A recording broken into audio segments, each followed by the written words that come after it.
learning Quran together. بسم اللہ الحمدللہ والصلاۃ والسلام علی رسول اللہ۔ آج سے سورہ جاسیہ شروع کرتے ہیں۔ یہ مکی صورت ہے اور اس میں 4 رکوع اور 37 آیات ہیں۔ بسم اللہ الرحمن الرحیم۔ حامیم حروف مقطعات ہیں۔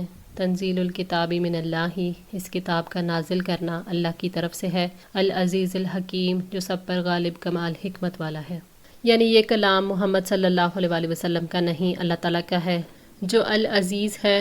اللہ تعالیٰ غلبہ رکھتا ہے، لہٰذا اس نے جو کتاب نازل کی ہے اس کو کوئی زیر نہیں کر سکے گا، کیونکہ یہ کسی بے زور بادشاہ کا کلام نہیں ہے۔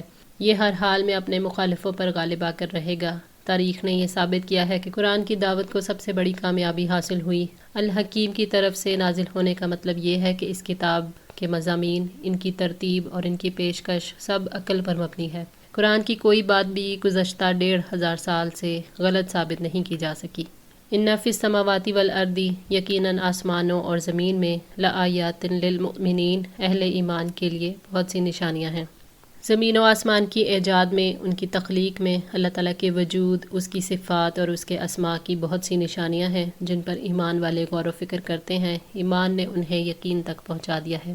ایمان والے کیونکہ زندگی کی بنیادی حقیقتوں کو جانتے ہیں، حقیقت کے بارے میں ان کا نظریہ درست ہوتا ہے۔ ایمان ہی وہ قوت ہے جو دلوں کے دروازے کھولتی ہے، اسی سے انسان کے دل کے اندر روشنی آ سکتی ہے، پھر انسان کائنات کی نشانیوں کو دیکھ سکتا ہے۔ وفی خلقکم، اور تمہاری اپنی پیدائش میں، وما یبث، اور وہ جو پھیلاتا ہے، من دابۃ، جانداروں میں سے، آیات لقوم یؤقنون، نشانیاں ہیں ان لوگوں کے لیے جو یقین رکھتے ہیں۔ یعنی انسان کی تخلیق میں، اس کی پیدائش کے مختلف مراحل میں اللہ تعالیٰ کی نشانیاں ہیں۔ انسان کے جسم کی بناوٹ، اس کے اعضاء کے کام کرنے میں اور اعضاء کے پیچھے کام کرنے والے نظاموں میں بے شمار نشانیاں ہیں۔ انسان اگر ان پر غور کرے تو ایک خالق کو پا لیتا ہے۔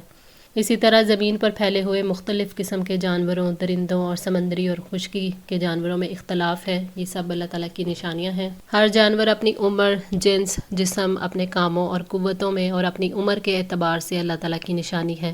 جانوروں کے پھیلنے کے لیے اللہ تعالیٰ نے کیسے ان جانوروں اور حشرات کی پیدائش کا نظام بنایا ہے کہ زندگی ممکن رہے۔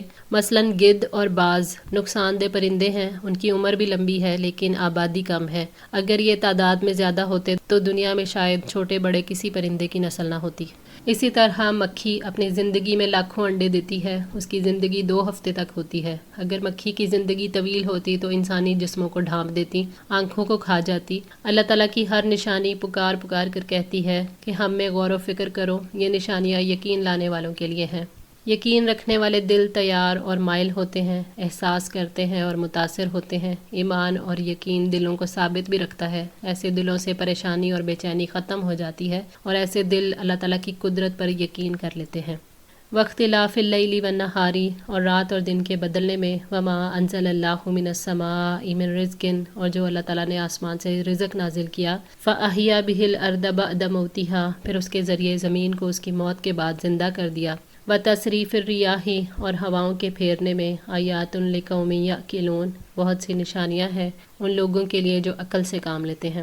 رات اور دن کے آنے جانے میں اور ان کے چھوٹے بڑے ہونے میں بھی اللہ کی نشانیاں ہیں۔ اور جو اللہ تعالیٰ نے آسمان سے رزق نازل کیا، مراد پانی ہے جس سے زمین میں رزق کے اسباب پیدا ہوتے ہیں۔ بارش کے بعد زمین کی زندگی میں اللہ تعالیٰ کی نشانیاں ہیں۔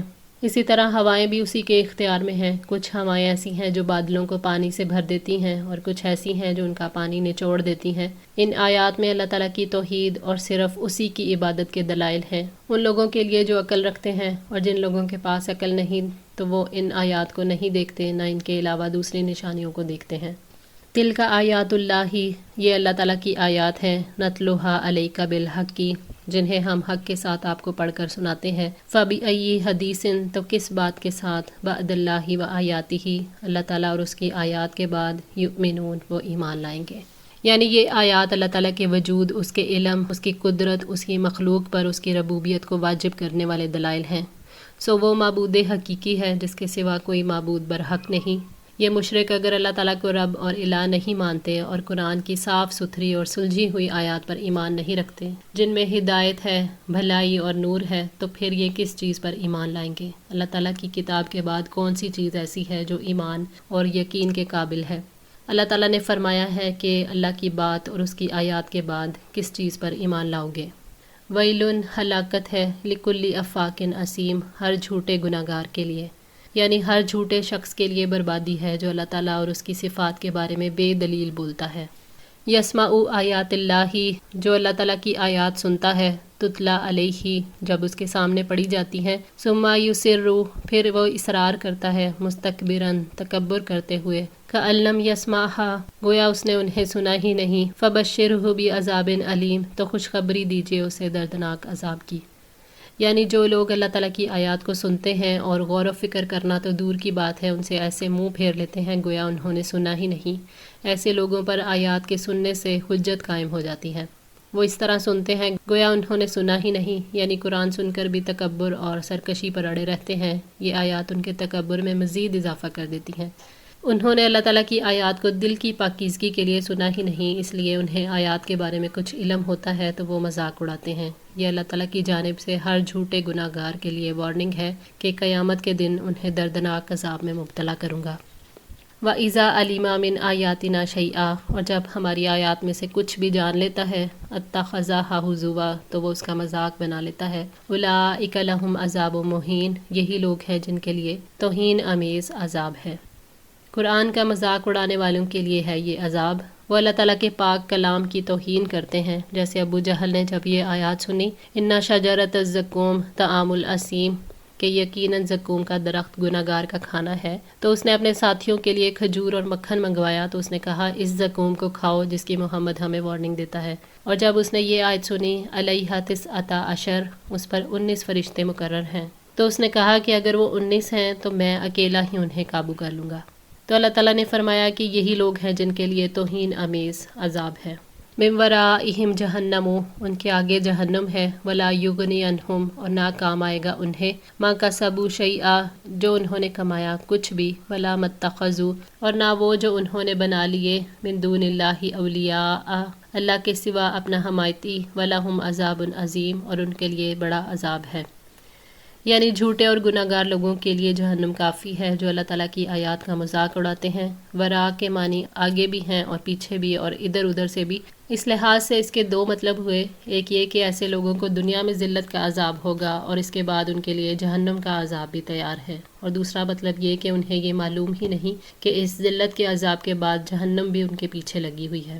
ان کے لیے ان کے مال اور ان کی اولادیں اور جو کچھ انہوں نے دنیا میں کمایا کفایت نہیں کرے گا، یعنی اللہ کے عذاب سے انہیں بچا نہیں سکے گا، اور نہ ہی ان کے معبود جن کی وہ اللہ کو چھوڑ کر عبادت کرتے تھے ان سے عذاب کو کچھ بھی دور نہیں کر سکیں گے۔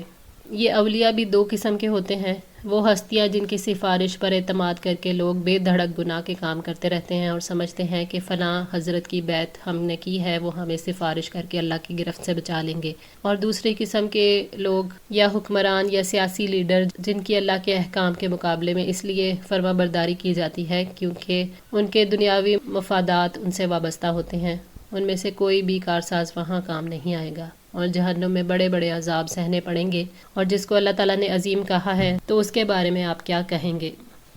آج کے لیے اتنا ہی، دعا ہے اللہ تعالیٰ ہماری اس کوشش کو قبول فرمائے، ہماری غلطیوں کوتاہیوں کو معاف فرما کر ہماری اصلاح فرمائے۔